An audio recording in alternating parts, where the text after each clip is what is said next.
Bonjour à tous les amis, j'espère vraiment que vous allez tous super bien. Nouvelle vidéo aujourd'hui, comme vous l'avez vu au titre et à la miniature, on va débriefer le match qui a opposé la Côte d'Ivoire et la République démocratique du Congo. Victoire 1-0 des hôtes de cette CAN, les éléphants. Voilà, comme je l'avais dit dans la précédente vidéo, je l'avais prévu 1-0. J'ai eu très juste, je suis très content d'ailleurs. Et donc voilà, on va reparcourir ce match, etc. On va faire une analyse concrètement de ce match. Et puis voilà, j'espère vraiment que vous allez apprécier. C'est la deuxième fois que je le fais. J'espère vraiment pouvoir de plus en plus le faire, même si c'est assez compliqué à chaque fois de trouver les bons extraits, etc. Mais voilà, en tout cas, je ne vais pas épiloguer là-dessus. Mais nous, on va pouvoir commencer. N'hésitez vraiment pas à vous abonner parce que certes, on a eu pris plus 12, plus 13 abonnés sur la dernière vidéo, mais 91% des personnes qui ont regardé la dernière vidéo n'étaient pas abonnées. Franchement, les gars, voilà, c'est gratuit.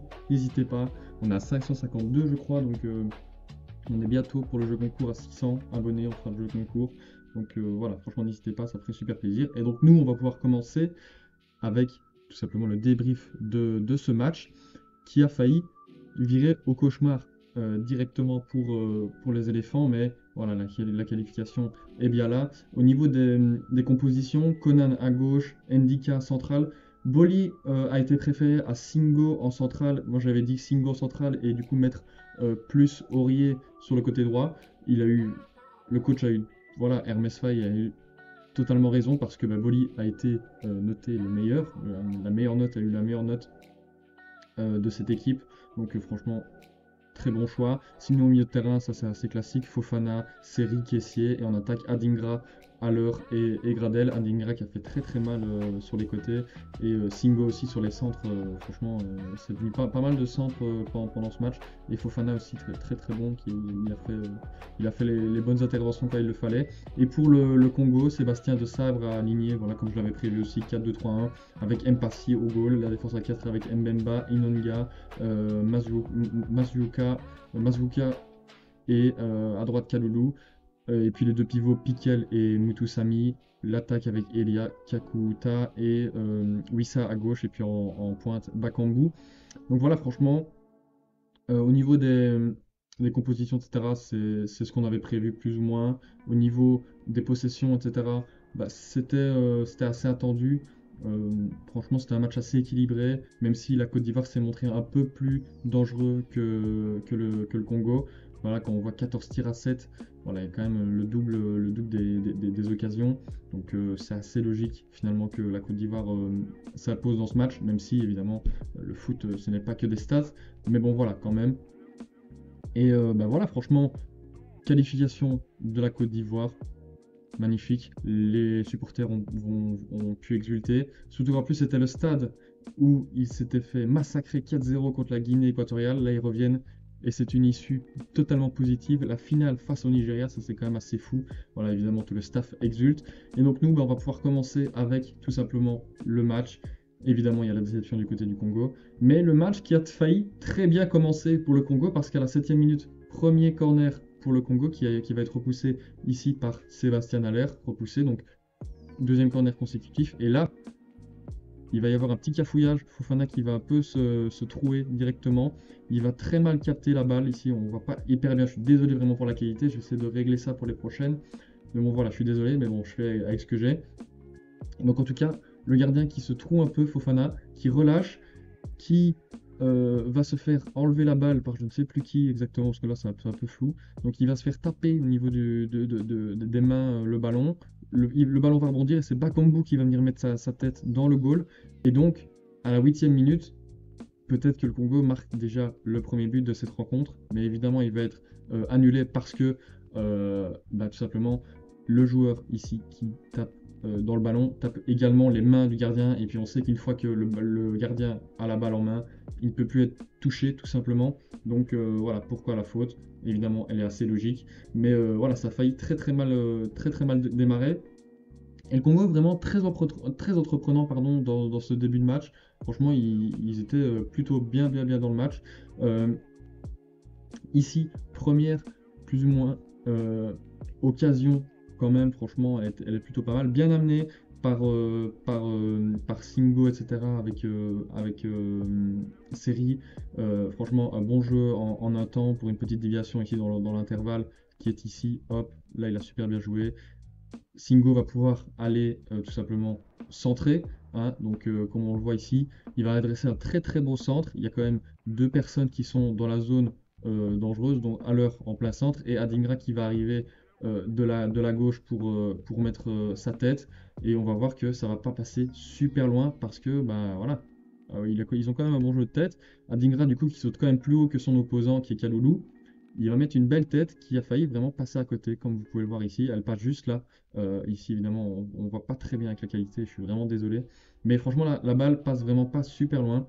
Donc, première frayeur aussi du côté du Congo, mais la Côte d'Ivoire ne démord pas et donc ne marquera pas maintenant, mais les occasions vont se multiplier. Ici, un peu plus tard, 18e, quasiment 19e minute, une belle sortie de balle des centraux, une belle passe dans l'intervalle ici, Fofana et Adingra pour Mutusami, je crois, ou Wissa, je ne sais plus exactement. Mais en tout cas, il va venir en quasiment 4 contre 4, même si Kessié, je crois que c'est ici Kessié qui il va revenir, mais voilà, 4 contre 4 plus ou moins. Il va continuer à porter le ballon pour venir tenter une frappe ici, franchement, parce que les Ivoiriens, peut-être qu'ils ont un peu. J'aurais vu peut-être un des deux venir sortir sur lui, sachant qu'ils étaient en supériorité numérique avec ici la chute du joueur, je crois que c'est Bakongu qui chute. Donc j'aurais peut-être vu un des deux centraux, Singo ou. Pas Singo, Ndika ou Boli, mais finalement aucun, donc ça va lui laisser l'espace pour armer une frappe. Heureusement, évidemment, elle n'est pas très très dangereuse. Elle est très facilement captée par Fofana. En plus, elle a été déviée, je crois, par Boli. Mais en tout cas, voilà. Pas non plus une grosse alerte, mais il faut faire quand même attention à ses incursions, etc., à ses passes dans les intervalles. Nouveau danger ici, avec encore une fois un corner à la 24e minute. Voilà, une belle tête ici. Je crois que c'est Chancel Mbemba, je crois, qui vient mettre une belle tête ici au premier poteau. Mais bon, avec le rebond, c'est toujours difficile pour un gardien. Mais ça va, il a su la capter. Fofana, il se rattrape bien de son erreur du début de match. Voilà, donc aucune inquiétude. Mais voilà, on sent quand même qu'un but peut très vite tomber. À la 35e, moi. La Côte d'Ivoire est à l'attaque avec Singo qui va décaler ici Adingra qui est venu sur le côté droit. Il va décaler Adingra ici, hop. Voilà, tout simplement. Adingra, il fait ce qu'il sait faire de mieux. Il va dribbler et adresser un très très bon centre, encore une fois. Un centre qui va arriver en deuxième zone. Il y a un duel ici entre deux joueurs du Congo et je crois que c'est Kessié là qui est là. Kessié qui n'arrive pas trop à maîtriser ce duel. La balle du coup va revenir en arrière et c'est Conan je crois qui est là. Conan du coup qui est quand même dans une position assez dangereuse, hein, qui peut très facilement centrer. Il peut très bien ici venir décaler Fofana ou même adresser un petit centre deuxième poteau, ou même là, à un moment donné, quand ça va s'ouvrir, il peut même envoyer un ballon un peu moins en retrait à l'heure. C'est ce qu'il va faire, voilà, c'est l'option qu'il va choisir parce que voilà, ça s'est décalé. Et au moment donné où le joueur du Congo va sortir sur lui, il va faire la passe à l'heure, qui se retrouve dans une position pas la meilleure, mais voilà, parce dans son contrôle, il se met un peu dos au but, et en plus son contrôle n'est pas bon parce qu'il va voler en l'air, ce qui peut lui permettre dans un premier temps de tenter une retournée. Bon, évidemment, là, c'est compliqué, c'est un geste compliqué, la balle va évidemment s'envoler, mais bon, voilà. Il y a quand même des bonnes situations dans le rectangle, on voit que il y a moyen de marquer. Et donc voilà, franchement, encore une fois, ça vient de centre, hein, franchement, ça vient plus du côté de la Côte d'Ivoire. En même temps, avec les très bons centreurs qu'ils ont et les très bons ailiers, c'est normal que ça vienne de centre, que plus par l'axe. Mais voilà, encore une fois, très très bien joué. Encore une fois, un nouveau centre, 39e, 45. Cette fois-ci, c'est une combinaison, encore une fois, en triangle, clac-clac. C'est Singo, je crois, qui va revenir. Ouais, c'est ça. C'est Singo qui va faire un magnifique centre ici, qui va venir le déposer plus ou moins ici pour Aller à ce moment-là. Et là, franchement, vous allez voir. Franchement, Aller, là, il en loupe une très très belle. Ici, vous voyez, ça surpasse Mbemba, je crois. Et du coup, Aller est vraiment dans une position assez optimale. Il a personne autour. Il a juste à vraiment bien la cadrer. Il est tout seul. Il a juste vraiment la cadrer là. La balle vient magnifiquement bien. Malheureusement pour la Côte d'Ivoire, il vient manquer sa tête et elle passe, je crois, un peu plus. Elle passe plus ou moins ici, quoi. Elle passe là. Je crois qu'elle vient ici. Donc elle passe vraiment à côté. C'est vraiment dommage parce qu'à l'air, d'habitude, il est très bon de la tête. Là, évidemment, il s'en veut parce qu'il sait très bien que là, il a loupé une très très grosse occasion. Mais bon, ça laisse le Congo du coup dans le match et tout est toujours possible. Mais bon, voilà, c'est dommage. Maintenant, une nouvelle, encore une fois, incursion par un côté. Cette fois-ci, un jeu en triangle d'une rentrée en touche. C'est Singo qui va la mettre à Kessié, il me semble, qui va après lui remettre en un temps, je crois, ou en deux temps, parce qu'il y a quand même un homme, donc il va lui remettre à Singo. Singo va un peu temporiser. Il va très bien temporiser, même avant de faire une passe dans l'intervalle ici à Dingra ou Gradel, je ne sais plus exactement. Non, ouais, c'est Gradel, c'est ça. Il va faire une belle passe à Gradel. Gradel qui va dévier instantanément le ballon pour Kessié, qui est revenu ici, qui a fait un bel appel contre appel. Du coup, la balle va se projeter, clac, et là, il va pouvoir armer une frappe qui passe pas loin parce qu'elle arrive sur le poteau. Là, elle va passer entre les jambes du joueur et va taper le poteau sortant. C'est dommage pour la Côte d'Ivoire parce que bah, c'était vraiment une belle phase venue d'une touche, franchement très bien joué.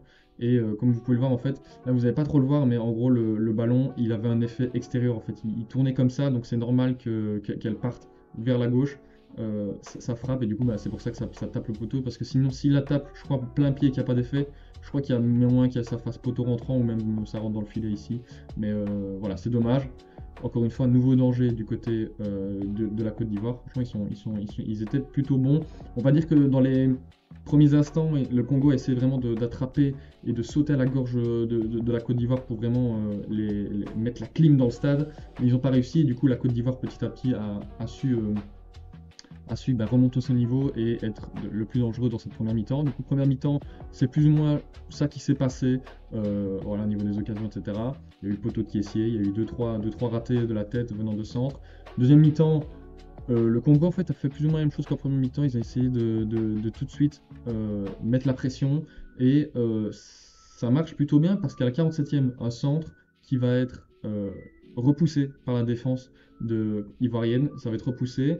Fofana essaie de venir très très vite sur le second ballon parce que il y a un joueur que vous allez le voir après du Congo qui va arriver, qui va donner sa balle à Bongonda. Bongonda qui a fait une super bonne entrée dans les premiers instants, très très bonne entrée parce que là, il va dribbler quasiment plus ou moins 4 hommes. Il est, voilà, 1, 2, 3, 4. Entre 4 hommes, il dribble déjà Seri, je crois. Puis après, vous allez le voir de suite, il va passer entre les deux ici pour s'ouvrir une fenêtre de tir. Là, franchement, il y a de grandes chances qu'il la mette parce qu'il est vraiment dans une bonne position. C'est vrai qu'il est peut-être un peu fort à gauche pour croiser sa balle. Mais bon, voilà, du coup, il la met.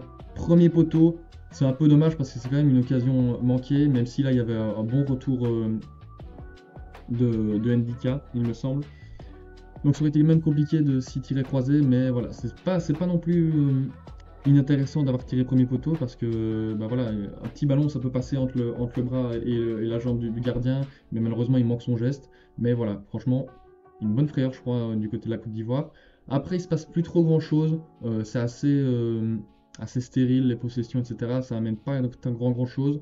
Donc au niveau de par contre, 63e, il se passe quelque chose parce que bah, ça va être quasiment le but. On est bientôt au but parce que bah voilà, 63e, ça va un peu jouer sur le côté, ça va temporiser tranquillement sur le côté. Singo va donner à Dingra, il me semble. Non, c'est Gradel, pardon, je confonds avec les deux. Donc là, c'est Gradel. Gradel va tranquillement voilà, temporiser. Il va jouer son 1v1, tout simplement. Il va venir provoquer son opposant direct. Il fait d'abord une première feinte qui prend plus ou moins, et c'est surtout sur le deuxième coup de rein qui va éliminer son adversaire. Il va adresser un très très bon centre ici, qui va être joué en deuxième zone. Franchement, ça va être un beau centre en cloche comme ça qui va être joué en deuxième zone. Aller va tout simplement réussir un geste splendide. Franchement, c'est bizarre parce que les plus beaux gestes, il a juste à mettre une tête cadrée, il les rate. Et là, un geste où il doit franchement voilà, venir de l'arrière, etc., il le met. Parce que bah, voilà, il tente une espèce de. Bah, c'est pas ciseau parce qu'il avait quand même le pied au sol, mais une espèce de. Voilà, de voler bam, avec un rebond qui lobe le gardien. Et ça va très très bien fonctionner parce que le gardien du Congo va être complètement surpris à l'heure qu'il réussit totalement bien son geste. Voilà, vous n'allez pas trop le voir ici, mais en gros, la balle fait ça, clac, clac. Et bah, ça marche super bien parce que tout simplement ça file au fond des filets. Et donc à l'heure qu'il marque le premier goal de ce match et le seul, et donc qui est synonyme de qualification, vous allez voir qu'ici bah, voilà, ça saute de joie évidemment parce qu'il y avait quand même un stress palpable depuis le début de match, sachant en plus les circonstances de la Côte d'Ivoire depuis le début dans ce stade, etc., avoir pris 4-0, là, il faut absolument remonter la pente. Et c'est ce qu'ils font depuis les huitièmes. Ils sont qualifiés in extremis et depuis lors, bah, ils sont inarrêtables. Et c'est magnifique, franchement. Les supporters doivent vraiment être super contents. Là, ici, on revoit un peu mieux le geste. Voilà, comme je vous ai dit, voilà, une demi-volée. Je me demande même si à un moment donné, il n'est pas. Il ne touche plus le sol. Donc, tu vois, la balle va faire ça et gros, ça va lober le gardien. Voilà, hop, le gardien du Congo qui se fait complètement surprendre. Du coup, à 0, on voit ici la possession à ce moment-là, 59-40, voilà, plus ou moins. Et la Côte d'Ivoire ne va pas s'arrêter là. Ils veulent absolument s'assurer la qualification et du coup, bah, se soulager, on va pas se mentir. Maintenant, ils vont pas trop y arriver. C'est pas non plus des grosses occasions, même si là, sur un long dégagement, je crois, de Boli, euh, le long dégagement va trouver la tête de Kalulu, il me semble, qui va essayer de remettre en notant tout simplement son gardien. Mais là, franchement, je trouve il est fort loin. Il est à 40 mètres de son, enfin 40, 35 mètres, 40 mètres. Il essaye quand même une tête assez entreprenante. Et malheureusement, bah, à l'heure qui a très bien suivi, vous voyez bien, clac, qui va du coup s'offrir ce ballon tout simplement, hein. Il va venir tranquillement. Hop, bien cool, petit trottinage. Clac, hop, il arrive devant le gardien, donc ça c'est quand même une balle de 2-0. La balle rebondit certes, mais quand même quand tu t'appelles Aller, tu te dois de mettre ce goal. Mais malheureusement il manque complètement son geste, enfin complètement non pas abusé, mais en gros il tente une louche parce que bah, le gardien est en train de sortir à moitié, etc. Donc il tente un lob tout simplement, parce que la balle rebondit, donc c'est un peu plus facile. Il tente, malheureusement ça passe à bon 30, 40 cm à côté.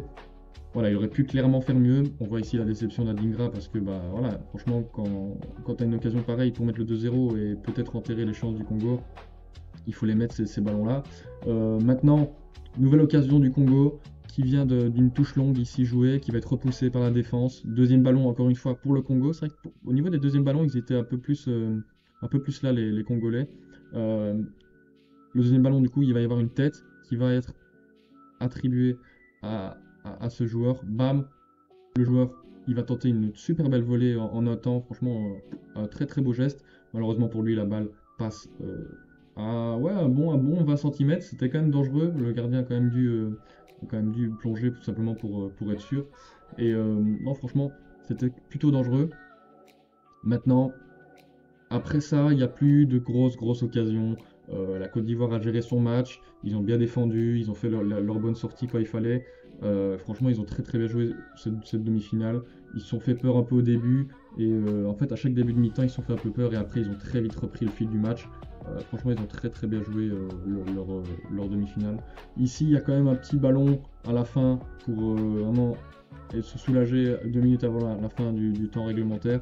Malheureusement, ça va être encore une fois loupé parce que voilà, le ballon peut-être un poil trop dans le dos parce que du coup il doit un peu reculer, arrêter son accélération pour venir prendre le ballon. Il a réussi à dribbler le gardien, malheureusement il n'arrive pas tout de suite à la reprendre pour, voilà, vous voyez, d'habitude, quand le geste est un peu plus maîtrisé, on peut directement, hop, inscrire le but. Mais voilà, il se loupe un peu, du coup il tente un centre au deuxième poteau qui n'aboutit pas, qui va tout de suite dévier par la défense congolaise. Donc voilà, c'était la dernière alerte, si vous voulez, de ce match. Et puis après, ben voilà, on voit exactement le stress du coach sénégalais, ivoirien. Et ils vont pouvoir exulter à la 90 plus 4,54 secondes. Ils peuvent exulter. Les éléphants vont tout simplement en finale de cette CAN 2024 contre le Nigeria. Franchement, c'est plutôt beau. Franchement, les habitants de la Côte d'Ivoire doivent être totalement fous. Ils ont vécu un ascenseur émotionnel totalement dingue. Ils ont cru qu'ils allaient être éliminés dès les phases de groupe. Et puis finalement, ils sont qualifiés en huitième in extremis. Et puis là, ils sont en finale. Franchement, ça doit être très sympa à vivre ce moment-là. Et donc la finale se jouera le 11. Je sors normalement une vidéo demain pour la pronostic de cette finale, tout simplement entre le Nigeria et la Côte d'Ivoire. Ça va vraiment être très très très compliqué. Il y a énormément de qualité dans ces deux effectifs. Je me suis trompé sur le Nigeria, je pensais que l'Afrique du Sud allait gagner, même si voilà, quand ils mettent le penalty et qu'après, à toute fin du match, ils ont une super belle occasion suite à un coup franc et que le joueur numéro 21, je ne me souviens plus exactement son nom, il loupe un peu le cadre. Mais voilà, franchement, c'était vraiment pas loin. Maintenant, ça fait aussi une très très belle finale Nigeria-Côte d'Ivoire. Donc voilà, je me réjouis vraiment de vous faire cette vidéo demain. J'espère vraiment déjà que vous avez apprécié celle-ci. C'était ma deuxième vidéo analyse. N'hésitez vraiment pas à me dire comment est-ce que je pourrais m'améliorer, etc. Ça m'intéresse très grandement. N'hésitez pas à liker, à vous abonner en activant la cloche des notifications. Je vous dis à très très bientôt pour une nouvelle vidéo. Ciao!